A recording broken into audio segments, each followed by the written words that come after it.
we're challenged as faculty to try to, all of your global businesses, we're all challenged to try to provide global perspective on students, and yet not all the faculty have had a Peace Corps experience or Agency for International programs experience or something. How do we do a better job putting this global mindset on students in college and trying to help?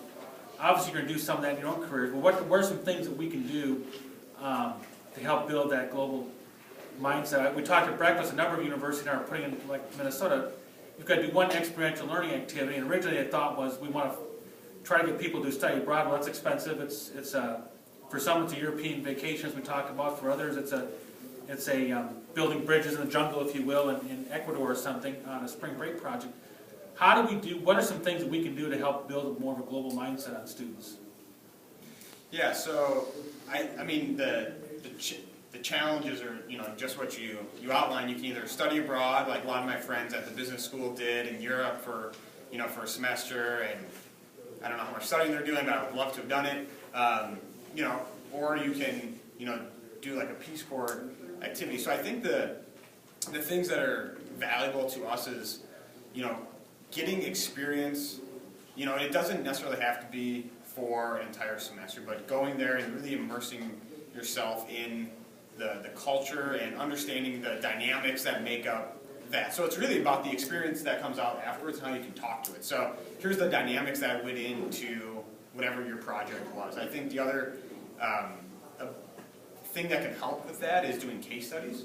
And so starting to just understand and having, maybe taking part of the class and making it more intentional to talk about international dynamics. I mean, whenever we talk about supply and demand, it's typically, that was my biggest complaint with some of my traditional econ classes. You're always trading widgets and, and cars or microchips or whatever. Like, it's just this, help put a different context within, especially in the econ space, putting it into a more global concept, using examples that can play in this space. I mean, we buy crops and ingredients that can only be sourced in parts of Turkey, and so putting that kind of context around it. But then also the other interesting kind of layer of this is, I think we have this cultural bias of saying everything we do here in the U.S. is the right way to do it.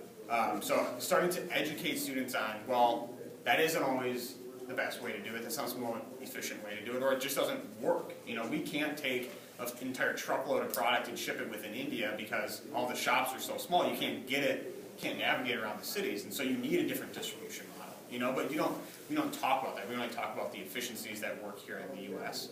We don't talk about, in Venezuela, the government could just shut down imports. And so that, those are the things that, giving that cultural perspective and the way we do it within sourcing. So we source pretty much everything domestically, and the international sourcing is held in those regions because they know those regions best. And we try to educate and train with them and share information together. That's what's going to be successful, and not just us necessarily taking over their operations, running it for them. And so I think those are the things that if students can start to understand, saying working together as a global community and not us going everywhere, but then also understanding the dynamics of the local environment will help to start paint the picture more holistically for students to understand what are the dynamics that go into sourcing or that deal with interactions.